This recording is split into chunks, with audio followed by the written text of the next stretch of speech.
Hello everyone! Today we are going to present a case analysis and the students named are Jocelyn Bravo, Bastian Garcia and Germán Roa. Introduction and objectives. In this video, we will be doing an analysis and reflection based on a specific hypothetical case that was given to us, which is the case of Mr. Zapata.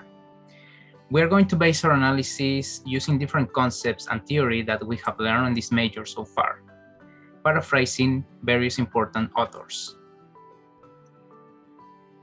The educational context is a set of elements and factors that favor or hinder the teaching process. In the case analyzed, the factors that can be identified as part of the educational context are the following.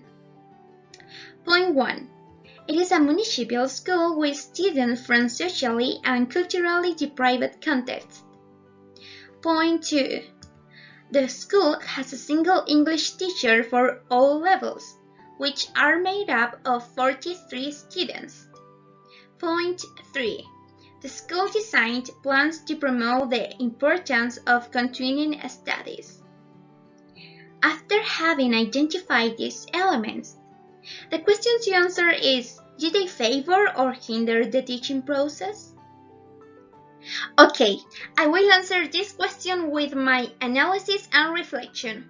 In the first place, we have points 1 and 2 that we can analyze as one, since both are related in the finding. What are the conditions in which students live and how students receive their classes? So, in my opinion, I think that both points are a disadvantage for the learning process, since on the one hand, the social and cultural context from which the students come is not the most optimal for them to develop as integral people. On the other hand, I think that the number of students per level and the number of teachers is not the most balanced to achieve an optimal development of learning. This idea is supported by Sir Laplace, who in his study affirms that when being in the classroom, teachers will pay less attention to students in the case of a large number of them. So it will be very difficult to guarantee quality of learning for all students. Similarly, the law number 21,040, Article 19, paragraph 12, states that as a general rule, a student in a classroom should not exceed 35. Okay, as a second idea, I consider that point number 3 is an advantage for the teaching process since the establishment is trying to comply with what's established in the law number 2140, Article 19, paragraph 3, which says that it's the responsibility of the institution to ensure the continuity of educational development in students. Well, first we're going to look at the student's profile. How are these students? What are we working with? So first and foremost, they are socially and culturally deprived. They come from low-income families that are not really all that into studying. They have other priorities. They want to finish high school so they can start working right away. They are not thinking about studying even more of higher education. And there are around 43 students per class, and some of the classes have students with special needs. First things first, can we play what they're liking? Well, yeah, that is our job actually. That is your job, mate. You can do that. Because we're teachers. We can actually give them what they are not getting from outside. Their environment is not giving them what they need to be culturally motivated, but we can do it. That's what we're paid for actually. We're not just here to teach English. They want to finish high school and start working, but we can motivate them for more than that. Think about it for 1 second. It's not their fault. Maybe the whole family has never gone to the university and they're doing fine. But what if they can do better? They don't think they can. Well, that's what we're here for. That's what you are here for. A student that is properly motivated can be great. Believe me, I know. There are 43 students per class. Yeah, that's sadly a very, very real thing. It's not the best. You're not gonna have time to work with every single one of them. That's not going to happen. So you have to prepare yourself to be able to reach the most of them with as little time you have, because every single kid in that classroom matters.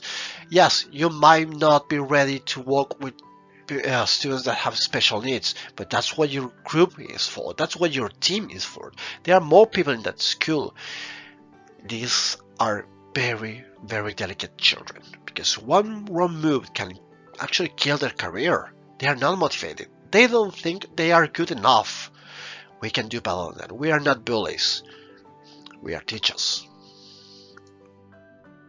Teacher's role and its methodological and evaluative strategies. In this particular case, Mr. Zapata is showing us a clear example of the effects of the hidden curriculum proposed by Philip W. Jackson and Julio Torres, which means that the perceptions and expectations that this teacher has over his students affect the way that he teaches, even deviating from the formal curriculum. The result is that Mr. Zapata is using a methodology that is very similar to the technological curriculum, in which the only role of the teacher is to be a source of information and the students are only passive receivers of that information. And not only that, but by the way that his activities are described, we can say with certainty that they are not working at what they are supposed to be doing. They are not developing the skills that they are supposed to be developing.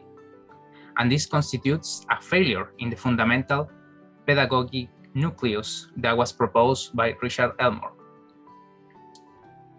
Taking into account the socioeconomic factors of the case and the fact that there seems to be a lack of motivation in the students, what I propose that Mr. Zapata should do is trying out another methodology, one that is more aligned with the social reconstructionist curriculum, in which the teacher is not only as a source of information, but is also a social guide for the students, and tries to promote critical thinking in them. This is to make them grow as individuals and human beings, and so they can become aware of certain inequalities and unfairness, which in turn will eventually have positive impacts in the society in which they live. Well, in this example, the teacher doesn't believe in the students. He doesn't really think that they are able to do stuff. He thinks they are mediocre, to be honest. And that's a very poisonous mindset, a very dangerous one. The national curriculum tells us that the students should be able to express themselves and to learn from new cultures, to experience new things, thanks to the English they have learned. But how does that help the students if they only learn how to speak the most basic stuff? If they don't push themselves, they are never going to be able to do what the curriculum says they should be doing. So they are failing, and so is the teacher. He has been there for 18 years, so everything that the students know comes from him. So if the students are not good enough, maybe it's the teacher. I know you as a teacher sometimes might feel that you are not doing a great work because one of your students is not doing well. If one student is not doing well, help him. But if all your class is not doing well, maybe the problem comes from you. You have to look inward. Maybe you can think about giving them more challenging stuff or look from another perspective. But we must understand that the student is fragile, but he is not mediocre. We can do this. We can make it better. Learn from this. The teacher should never give up, because if he gives up, the whole class suffers. Conclusion. In conclusion, we can see that our time spent studying the subjects taught by the university has allowed us to detect irregular or problematic situations that might affect the growth of our students, and to find solutions and alternatives to them, making sure that we not only grow as teachers ourselves, but that we also can create a better future for our students.